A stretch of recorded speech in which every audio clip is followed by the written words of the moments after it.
Hello, Canna fam. Let's talk about what happened yesterday. Dan's SB3 tantrum was less about THC and more about being the center of attention. He is a textbook narcissist.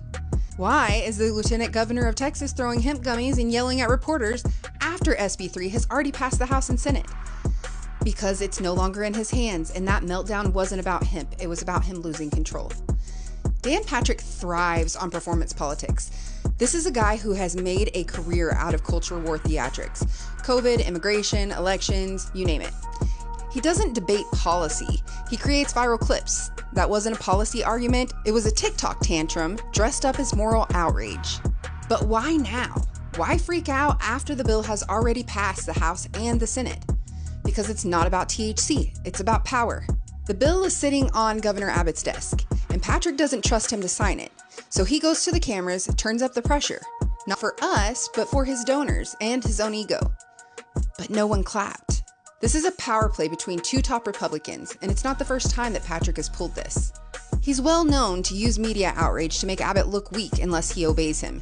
And Dan needs to prove to all of his donors that he is the true moral crusader on hemp. It wasn't a plea, it was a power flex dressed up as concern. And while we're here, let's be real. Patrick's whole narrative is built on lies. But the facts don't matter when you're running a moral panic campaign. He's not trying to protect children, he's trying to protect his political capital, his future funding, and the spoon-fed narrative that justifies criminalizing a billion-dollar industry. Dan Patrick isn't fighting THC, he's fighting to stay in control, even if it means wrecking Texas small businesses, veterans, and families that rely on hemp products. Let me put it this way. Have you ever dated a guy that starts screaming whenever he realizes that he can't control you anymore? That's Dan Patrick. He's not mad about hemp, he's mad that you're not scared of him. He's throwing a tantrum, breaking your stuff, and swears that it's for your own good. And right now, he's mad that the industry is fighting back. He knows that the facts and the people aren't on his side. This isn't leadership, it's textbook narcissistic abuse. Welcome to the breakup, Dan. We're taking the Cenobites with us. The last time that I checked, we were around about 95,000 signatures. So don't slow down, guys. You're making Dan cry.